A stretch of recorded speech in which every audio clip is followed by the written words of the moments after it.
नमस्कार एवरीवन, मैं आपका अपना दोस्त ये आकाश बंसल अगेन एक वीडियो में हाजिर है जहां पे हम डीटी के केस सिनेरियोज कर रहे हैं। सबसे पहली बात तो आपने अगर अभी तक केस सिनेरियो का वीडियो 1 नहीं देखा है तो फटाफट से जाओ।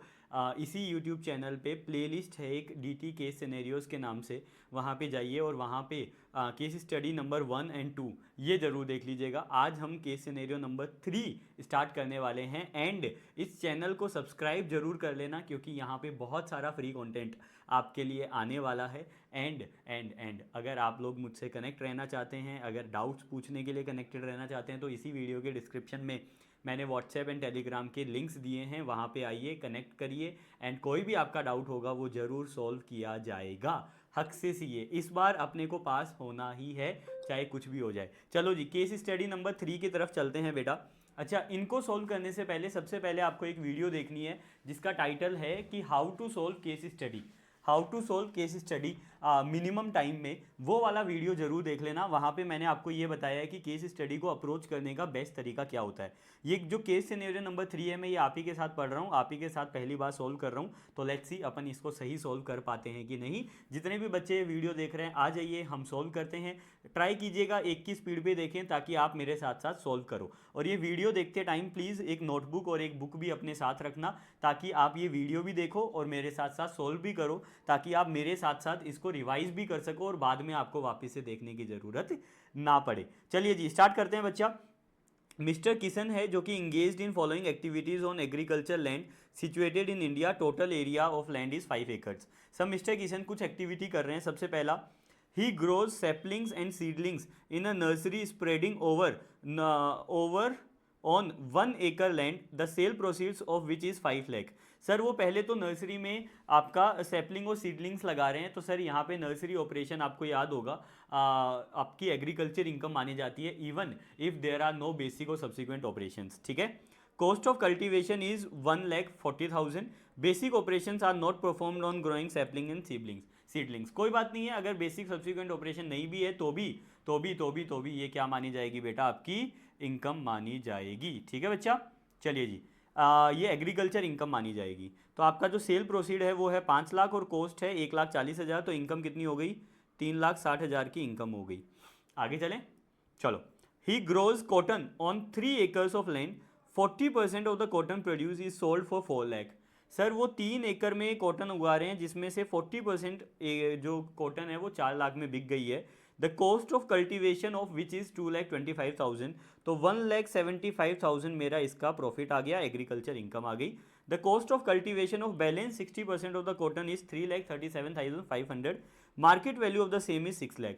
सर आपका कॉस्ट दे रखा है 3,37,500, मार्केट वैल्यू 6 लाख है, तो सर यहाँ पे आपका एग्रीकल्चर इनकम हो गया, आपका एग्रीकल्चर इनकम हो गया 2,62,500, 2,62,500 मेरा इसमें एग्रीकल्चर इनकम हो जाता है, ठीक है बच्चा। इसके आगे है which is use for the purpose of manufacturing yarn, आपने धागा बनाने के लिए यूज़ किया है। After incurring manufacturing expense of 1 lakh and yarn is sold for 8,50,000, तो 1,50,000 में आपका 1 लाख का तो एक्सपेंस हो गया, 1 लाख का तो एक्सपेंस हो गया। एंड आपने जो कॉटन यूज़ की थी वो थी बेटा 3,37,500 की कॉटन यूज़ की थी, तो आपका बिजनेस इनकम आ गया, आपका बिजनेस इनकम आ गया बेटा 4,12,500, आपका बिजनेस इनकम आ गया, ठीक है बच्चा। आई होप आपको समझ आया होगा, ठीक है। इसके बाद है activity C, land measuring 1 acre is let out to mister Ramesh on a monthly rental of 15,000 which is use by mister Ramesh as follows. 50% of the land is use for agriculture purpose. तो बेटा ये 15,000 का जो किराया है उसका 50% यानी कि 7,500 इंटू आपने आपने आपने बेटा ये मंथली रेंट पे दिया है 15,000 और ये आपका पूरा 12 महीना होगा, तो यहाँ पे 90,000 रुपये की आपकी क्या आ गई बेटा, एग्रीकल्चर इनकम आ गई। 50% of the land is use for non agriculture purpose, 50% जो नॉन एग्रीकल्चर पर्पज के लिए यूज हुई है। लेकिन एक चीज़, हाँ बेटा, एक बच्चे का डाउट आएगा यहाँ पे कि सर ये हाउस प्रॉपर्टी में टैक्स होगा कि अदर सोर्स या पीजीबीपी में। बेटा ये हाउस प्रॉपर्टी में टैक्स नहीं होगा क्योंकि हाउस प्रॉपर्टी में बिल्डिंग होना जरूरी होता है। यहाँ पे बिल्डिंग नहीं है, केवल लैंड है, इसलिए हाउस प्रॉपर्टी हेड नहीं लगेगा। तो उन 90,000 तो आ गया आपका एग्रीकल्चर और 90,000 आपका आ गया नॉन एग्रीकल्चर। अब क्योंकि यहाँ पे एक्सपेंस की बात नहीं की है तो मैं एक्सपेंस माइनस नहीं करूंगा। क्या सर यहाँ पे 30% माइनस कर दूं? आंसर इज नो, 30% माइनस नहीं करेंगे क्योंकि ये हाउस प्रॉपर्टी हेड नहीं है। ठीक है बच्चा, चलिए जी ये हो गया। अब what are the amount of income arising from activity A that would constitute agriculture income. Activity A से कितनी एग्रीकल्चर इनकम होगी? 3,60,000। एक साथ ही चेक कर लेंगे बाद में। What amount of income from activity V with respect to sale of cotton would constitute agriculture income and or business income in hands of Mr. Kishan? Sir agriculture income और business income बताई थी in respect of sale of cotton. तो sale of cotton के respect में, sale of cotton के respect में बेटा, sale of cotton के रेस्पेक्ट में आपका यहाँ पे 40% of the cotton produce is sold, तो 1,75,000 तो हो गई एग्रीकल्चर इनकम। बस इसमें नॉन एग्रीकल्चर क्यों होगी? 1,75,000 एग्रीकल्चर ही होगी बस, इसमें नॉन एग्रीकल्चर क्यों होगी? क्या पूछ रहा है ये? With respect to sale of cotton. Sale of cotton में तो केवल एग्रीकल्चर ही होगी, नॉन एग्रीकल्चर का कोई सवाल ही नहीं उठता। चलिए जी, what amount of income from activity B with respect to sale of yarn constitute agriculture income और बिजनेस इनकम। सर यहाँ पे एक्टिविटी बी में सेल ऑफ यान का पूछ रहा है, तो सेल ऑफ यान में 2,62,500 तो आपका एग्रीकल्चर आया था और 4,12,500 पीजीबीपी आया था। तो यहाँ पे आंसर होगा, यहाँ पे आंसर होगा बेटा, मैंने पीजीबीपी गलत निकाल दिया क्या? पीजीबीपी मैंने गलत निकाला है क्या? मैंने, अच्छा ओ सॉरी, मैंने मार्केट वैल्यू नहीं ली, sorry sorry sorry, my bad sir. 8,50,000 minus 1 lakh minus 6 lakh, मैंने मार्केट वैल्यू नहीं ली, माय बैड बेटा। यहाँ पे मार्केट वैल्यू माइनस करते हैं न कि कॉस्ट, सॉरी। तो 1.5 लाख का पीजीबीपी होगा बेटा, ठीक है। तो यहाँ पे बी आंसर आएगा, ठीक है। इसके बाद है what amount of income arising from activity C constitute agriculture income और otherwise in hands of mister Kishan. तो सर यहाँ पे 90,000 तो एग्रीकल्चर इनकम होगा और 90,000 अदर सोर्सेज होगा। मेरे अकॉर्डिंग इसका डी आंसर होना चाहिए, क्योंकि ये जमीन है और जमीन की इनकम हाउस प्रॉपर्टी में नहीं जाती, तो सी आंसर नहीं होना चाहिए, डी आंसर होना चाहिए। मैच कर लेंगे, मैं भी आपके साथ पहली बारी कर रहा हूँ। Compute the gross total income of mister Kishan for previous year 24-25 assuming he has no other income. तो अगर ग्रॉस टोटल इनकम मैं निकालूं तो कितनी होगी बेटा? ग्रॉस टोटल इनकम अगर मैं निकालूं तो 90,000 तो ये होगी बस। अच्छा हाँ, 90,000 ये और 1.5 लाख की बिजनेस, तो 1.5 लाख का बिजनेस और 90,000 का अदर सोर्सेज, 2,40,000 मेरी ग्रॉस टोटल इनकम आ रही है। अब आंसर मैच करते हैं। 1 का आंसर है सी, फिर ए, फिर बी। सी, ए और बी, ये तीनों तो मैच हो गए। फिर है बेटा डी और ए, डी और ए, क्या बात है, डी भी मैच हो गया एंड ए भी मैच हो गया। वेरी गुड, आईसीआई के आंसर सही हैं सर, आपके आंसर सही है, आईसीआई के तो सही होने ही थे, दोनों के आंसर सही हैं सर, ठीक है। तो सर जो जो बच्चा यहाँ पे इसको सी करेगा वो आंसर गलत करके आ जाएगा, क्योंकि बेटा यहाँ पे एग्रीकल्चर लैंड की बात हो रही है और आपको ये पता होना चाहिए कि जो ज़मीन है वो हाउस प्रॉपर्टी में टैक्स नहीं होती। हाउस प्रॉपर्टी में टैक्स होता है building and the land which is attach to the building, केवल ज़मीन हाउस प्रॉपर्टी हेड में टैक्स नहीं होती। तो आपने आंसर सारे सही हैं। चलो जी वेरी गुड, इसको ज़रूर एक बार रीड भी कर लीजिएगा। अब हम चलते हैं बेटा केस सिनेरियो नंबर 4 पे। केस सिनेरियो नंबर 4 करने जा रहे हैं। अगर अभी तक आपने वीडियो को लाइक नहीं किया है तो वीडियो को लाइक कर दीजिएगा, एंड अगर आप लोगों ने अभी तक फ्रेंड्स को शेयर नहीं किया है तो प्लीज़ फ्रेंड्स को शेयर कर देना, ठीक है। इस वीडियो को प्लीज़ फ्रेंड्स को शेयर भी कर देना, ठीक है बच्चा। चलो जी आगे चलते हैं। ये आपका है बेटा कौन सा, सैलरी हेड। चलो एक काम करता हूँ, सबसे पहले मैं इसकी रिक्वायरमेंट पढ़ लेता हूँ। What is mister Rajesh Sharma residential status. Residential status तो अपन कर देंगे, पक्का पक्का कर देंगे, ये तो मुझे आता है। रेजिडेंशियल स्टेटस तो मुझे आता है सर, ये तो मैं पक्का पक्का कर दूंगा। क्वेश्चन नंबर 2 क्या है? रेजिडेंशियल स्टेटस के बाद में what are the tax his taxable perquisite. Taxable perquisite क्या होगा, यानी कि कितना परक्यूजिट टैक्सेबल होगा। तो यहाँ पे लिख लेता हूँ मैं, टैक्सेबल परक्यूजिट बताना है, टैक्सेबल परक्यूजिट बताना है सर।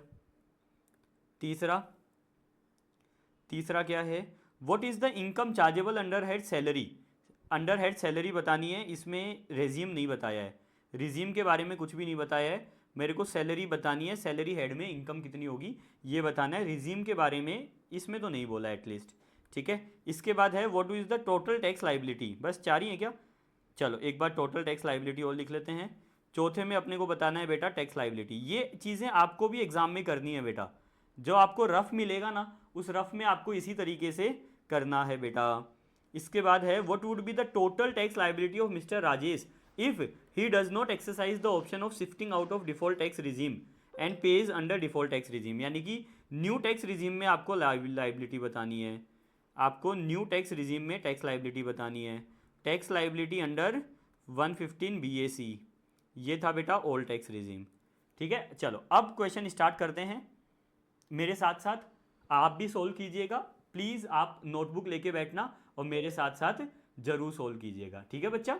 चलिए जी, mister Rajesh Sharma aged 54 years an Indian citizen is working as an assistant manager in ABC India limited, he is getting a basic salary of 58,000 per month, ही, अच्छा मैं एक काम करता हूँ, करता जाऊँ क्या साथ साथ में, थोड़ा थोड़ा करता जाता हूँ। 58,000 का उसका बेसिक सैलरी है एंड कुछ भी बोला नहीं है उसने कि कब लेफ्ट किया, जॉब लेफ्ट के बारे में कुछ बोला है क्या, नहीं बोला है ना, तो मैं मान लूँ पूरे साल की है, पूरे साल की मान लेता हूँ। तो सर 58,000 के 58,000 इंटू 12 इंटू 58,000 इंटू 12 हो गया बस, तो ये हो गया बेटा बेसिक सैलरी हो गया 6,96,000, ठीक है, ये हो गया। He use to travel frequently out of India for his office work, वो बाहर जाता रहता है ऑफिस वर्क के लिए। He left India from Delhi airport on 5th of October and return to India on 2nd of April, तो sir 5 अक्टूबर को वो इंडिया छोड़ के चला गया, तो इंडिया में कब तक है वो देख लेते हैं। अप्रैल के 30 दिन, मई, जून, जुलाई, अगस्त, सितंबर एंड 5 अक्टूबर, इंडिया में वो 188 डेज है। अगर इंडिया में 188 डेज है तो बेटा उसका रेजिडेंट, उसका स्टेटस हो गया रेजिडेंट। अब रेजिडेंट में भी कौन सा रेजिडेंट, ROR की NOR, ROR की NOR, ROR की NOR, इसके लिए कोई इन्फॉर्मेशन नहीं दी है, इसके लिए कोई इन्फॉर्मेशन नहीं दी है, इसके लिए कोई इन्फॉर्मेशन नहीं दी है। तो चलो पहले का आंसर देखते हैं। अरे पहले का आंसर में तो ROR और NOR दोनों पूछा है बेटा, अब इसने तो कोई इन्फॉर्मेशन दी नहीं हमें, हम क्या करें, हम क्या करें, कोई दिख रहा है आपको कोई इन्फॉर्मेशन नहीं दी है, वापिस से पढ़ते हैं, क्या मैं कोई मिस कर रहा हूँ बेटा। मिस्टर राजेश शर्मा 54 ईयर्स का है, इंडियन सिटीजन है, जो कि ABC लिमिटेड में मैनेजर की तरह काम कर रहा है।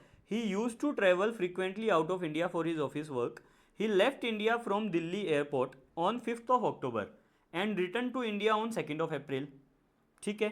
तो 5th of October को अगर वो छोड़ के गया है तो अप्रैल से लेके 5th of October के डेट हो गए 188 डेज, तो वो इंडिया में रेजिडेंट हो गया। अब मैं क्या मानूं बेटा कि वो पिछले साल कभी भी इंडिया से बाहर नहीं गया, क्या मैं यही मानूं, क्या मैं यही मान के चलूं कि वो कभी भी पिछले सालों में इंडिया से बाहर नहीं गया। चलो अगर मैं ये मानता हूं तो मेरा आंसर आएगा ROR।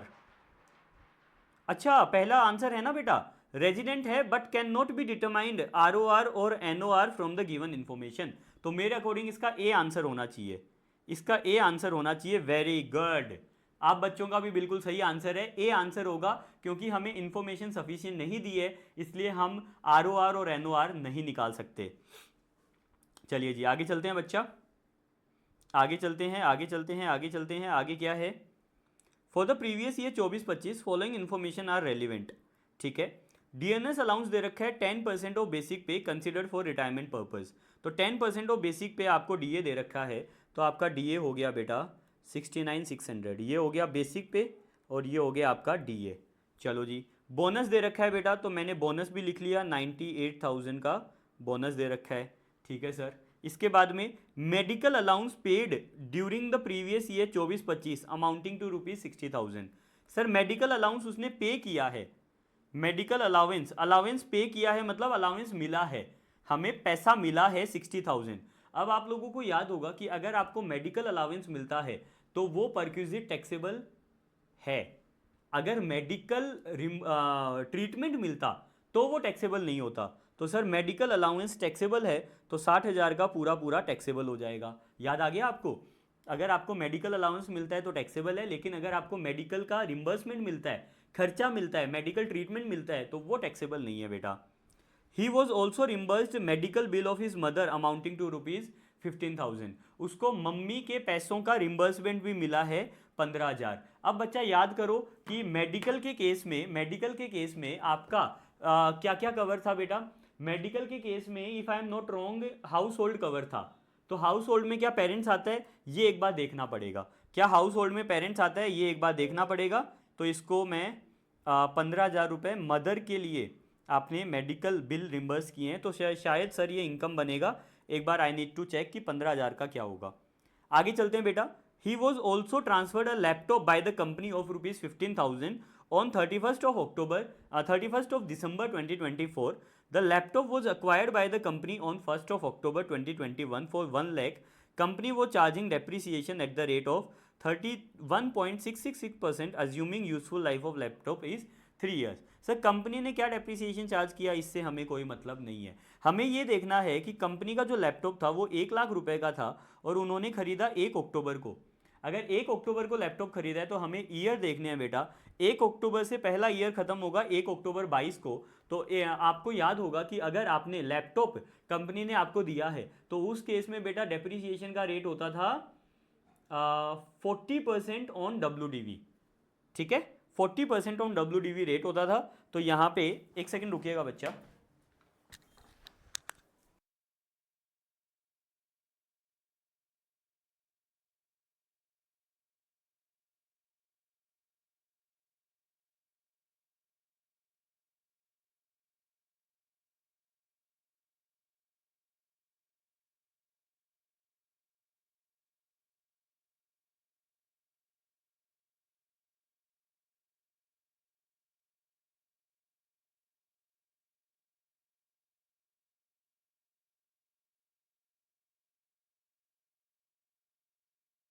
यस सॉरी, हाँ तो मैं बात कर रहा था लैपटॉप की। तो लैपटॉप की बेटा 50% ऑन WDV आपका माइनस होता है। तो 50% ऑन WDV माइनस होता है।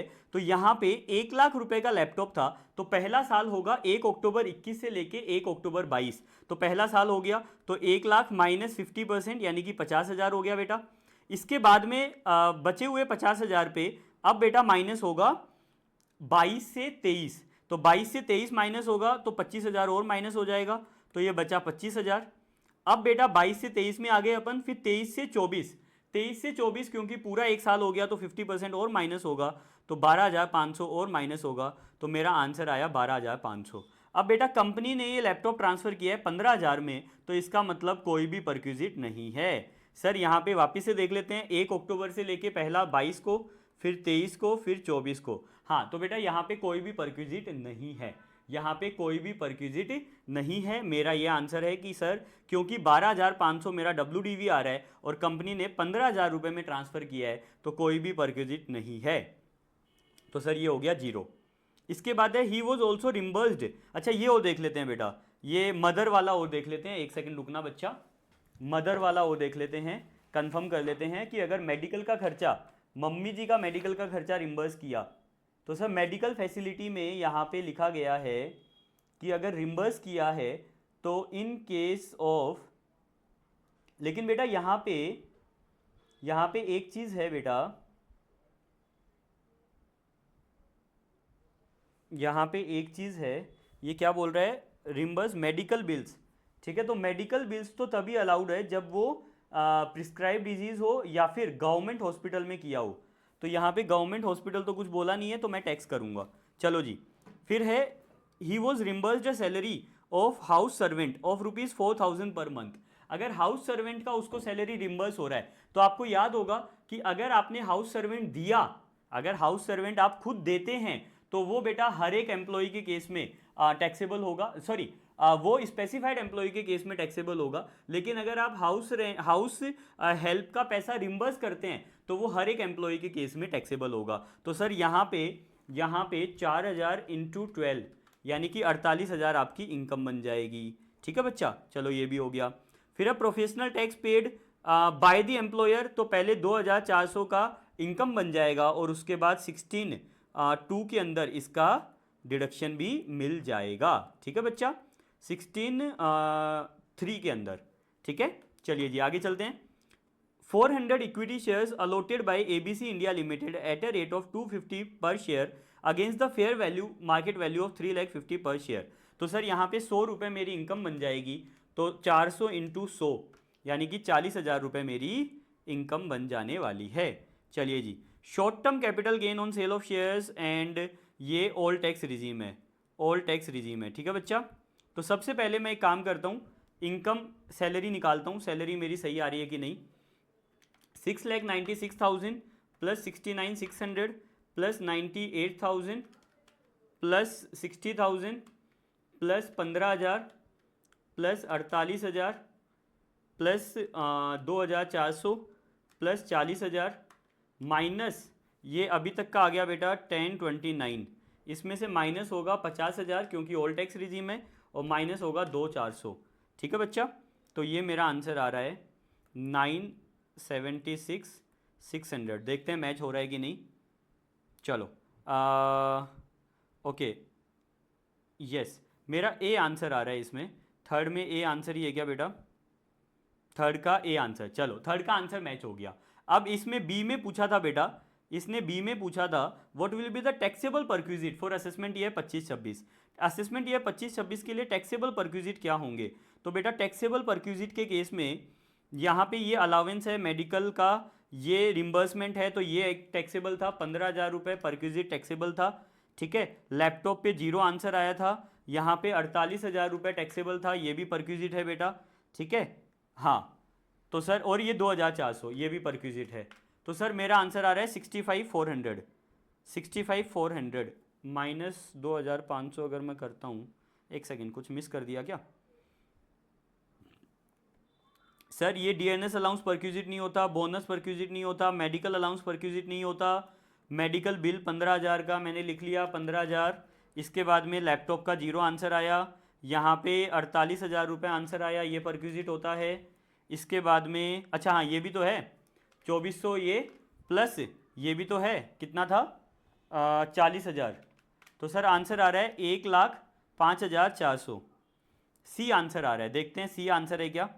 सेकंड का सी आंसर है, बिल्कुल सही है, 1,05,400 रुपये। सर यहाँ पे एक बच्चे का डाउट ये आ सकता है नॉर्मली कि सर आपने ये 2,400 परक्विजिट क्यों माना। मैं आप बच्चों को शॉर्ट में बता देता हूँ, परक्विजिट का मतलब वो सारा अमाउंट जो आपको फिक्स यूज़ के लिए मिला, मतलब आप उसको और कहीं नहीं खर्च कर सकते, वो सारा परक्विजिट है। तो आप मुझे सोच के बताना बेटा कि क्या ये 2,400 आप और कहीं खर्च कर सकते हो। आपको अमाउंट मिला, किस लिए मिला, क्योंकि प्रोफेशनल टैक्स पे किया, एम्प्लॉयर ने डायरेक्टली प्रोफेशनल टैक्स पे किया, तो वो भी तो आपका परक्विजिट ही है। परक्विजिट का सिंपल मतलब वो रखो कि पैसा तो मतलब बेनिफिट तो मिला, लेकिन वो बेनिफिट आप और कहीं यूज नहीं कर सकते, फिक्स बेनिफिट है। मतलब जो बेनिफिट आपको फैसिलिटी मिलनी थी केवल उसी के लिए वो पैसा यूज हो सकता है, तो उसको परक्विजिट बोलते हैं बेटा, इसलिए परक्विजिट में काउंट होता है। ठीक है बच्चा, अब नेक्स्ट क्वेश्चन था टोटल टैक्स लाइबिलिटी। तो सर टोटल टैक्स लाइबिलिटी निकालने के लिए मेरे पास क्या क्या चाहिए मुझे। पहली बात तो ये रेजिडेंट है, मेरे पास सैलरी की इनकम आ गई, मेरे पास सैलरी इनकम आ गई। सैलरी के बाद में मेरे पास short term capital gain on sale of shares in my unlisted, तो सर ये आ गया मेरा 111A 20% वाला, तो 20% वाला 111A आ गया, 94,000 का मेरे पास इनकम आ गई। ठीक है, बस यही है। और कोई डिडक्शन है क्या बेटा, डिडक्शन कुछ भी नहीं है, डिडक्शन कुछ भी नहीं है, नहीं कोई डिडक्शन नहीं है सर। तो सर यही मेरा टोटल इनकम आ गया, यही मेरा टोटल इनकम आ गया, तो प्लस 94,000, तो मेरा इनकम आ गया ये। अब इसमें ऑल टैक्स रिजीम में आंसर निकालना है बेटा, निकाल दीजिए। 94,000 पे तो कर दीजिए 20%, 94,000 पे तो कर दीजिए 20% एम प्लस, और इस पे कर दीजिए स्लैब। तो इस पे मैं स्लैब करूँगा तो 4,76,600 into 20% plus 12,500 M plus MRC। तो ये मेरा टोटल आ गया बेटा, टोटल टैक्स आ गया बिफोर HSE, बिफोर HSE ये आ गया, इसमें मैं 4% प्लस कर दूंगा, तो मेरा आंसर आ रहा है 1,31,680, 1,31,680। यही आंसर आ रहा है क्या बेटा। अरे नहीं, ये तो मैच ही नहीं हो रहा, एक सेकंड वापस से देख लेते हैं, कुछ गलती कर रहे हैं क्या अपन। Sir short term capital gain on sale of shares of listed company STT paid, तो सर 94,000 पे तो आपका आएगा 20%, तो 94,000 इंटू, नहीं 20% तो अभी हुआ है, पहले तो 15% था ना बेटा, ये पहले वाला है तो 15% होगा ना, इंटू 15% एम प्लस, ठीक है, एंड उस पे आया था बेटा 476,600 into 20% plus 12,500 M plus M R C, तो ये आया बेटा 1,21,920, 1,21,920 में प्लस करूंगा 4%, तो आया 1,26,700, 1,26,800। देखते हैं मैच हो रहा है क्या, 1,26,800 ए आंसर आ रहा है, फोर्थ का ए आंसर देख लेते हैं एक बार, मैच हो रहा है क्या, फोर्थ का ए आंसर बिल्कुल मैच हो रहा है बेटा, 126,800 विल बी योर आंसर। ठीक है, अब चलते हैं बेटा अगले क्वेश्चन पे। लास्ट क्वेश्चन था कि अगर वो न्यू टैक्स रिजीम ऑप्ट करे तो आंसर क्या होगा। बेटा न्यू टैक्स रिजीम ऑप्ट करे तो पहले तो ये देखो कि क्या टोटल इनकम में कोई फायदा होगा। सर न्यू टैक्स रिजीम में स्टैंडर्ड डिडक्शन 75,000 रुपये मिलता है, स्टैंडर्ड डिडक्शन 75,000 रुपये मिलता है, बाकी कोई भी फर्क नहीं है, बाकी कोई भी फर्क नहीं है। तो सर अगर मैं न्यू टैक्स रिजीम लूंगा तो मेरी ये जो इनकम है ये हो जाएगी 976,600 माइनस 25,000, ये मेरी इनकम हो जाएगी 951,600 और ये इनकम 94 ही रहेगी। तो टोटल हो जाएगा बेटा, टोटल हो जाएगा 10,45,600। अब 10,45,600 पे मुझे टैक्स निकालना है, तो सर 94,000 पे तो आएगा 15%, तो इसके ऊपर तो टैक्स आ गया बेटा 14,100 रुपये। इसके ऊपर जो टैक्स है वो निकालना पड़ेगा। स्टार्टिंग के 3 लाख जीरो, अगले 4 लाख पे 20% और अगले 3 लाख पे अगले 4 लाख पे 5% और अगले 3 लाख पे 10%। तो सर 7 तो हो गया साइड में, बचा 251,600 का 10% प्लस 20,000, तो ये आ गया बेटा 45,160। दोनों का टोटल हो गया बेटा ये प्लस 4%, तो ये आंसर आ रहा है 61,630 रुपये। देखते हैं यही आंसर आ रहा है क्या, 61,630 रुपये, 61,000, अरे कहीं मिस्टेक कर दी क्या, एक सेकंड रुकना बच्चा। आपका जो सैलरी इनकम है उसमें और कोई फ़र्क नहीं आएगा बेटा, सैलरी इनकम में और कोई फ़र्क नहीं आएगा, बस एक 25,000 रुपये आपको स्टैंडर्ड डिडक्शन ज़्यादा मिलेगा। ठीक है बच्चा, तो मैंने स्लैब रेट गलत लगा दिया क्या, चलो वापिस से करते हैं। 9 लाख में से स्टार्टिंग के 3 लाख पे तो जीरो, उसके बाद 4 लाख पे 5% तो 20,000, फिर 3 लाख के ऊपर 10%, तो सर यहाँ पे 7 और 251 सही तो है, सही है, 251,600 इंटू 10% प्लस 20,000, तो ये आंसर आएगा 45,160 प्लस 14,100 प्लस 4%, तो मेरा तो यही आ रहा है 61,360, 61,630 मेरा आ रहा है 61,630। देखते हैं इनका आंसर क्यों डिफर कर रहा है।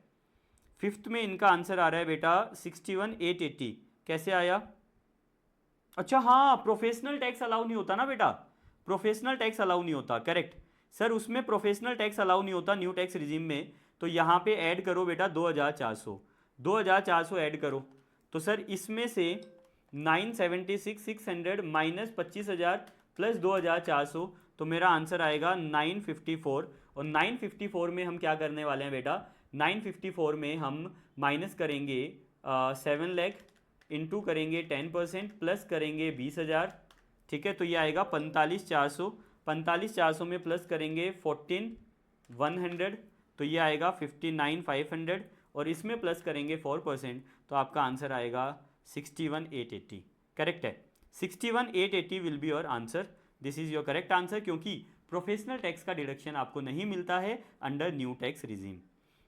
आई होप कि आपको ये केस स्टडी समझ आई होगी। अगर ये केस स्टडी आपको समझ आई है तो वीडियो को जरूर लाइक कीजिएगा। इस केस स्टडी में जो इंपॉर्टेंट पॉइंट मुझे लगे, एक तो न्यू टैक्स रिजीम में प्रोफेशनल टैक्स अलाउड नहीं होता, उसको याद रखना। दूसरी बात 50 की जगह 75% का एसडी अलाउ होगा, उसको याद रखना। इसके अलावा जो लैपटॉप है उसमें 50% depreciation per year of usage आपको अलाउ होता है, वो याद रखना। इसके अलावा मेडिकल खर्चे का रिम्बर्समेंट आपको तभी अलाउ होगा जब आपने गवर्नमेंट हॉस्पिटल में किया हो या प्रिस्क्राइब डिजीज के लिए किया हो या कोविड-19 के ट्रीटमेंट के लिए किया हो, अदरवाइज आपको अलाउ नहीं होगा।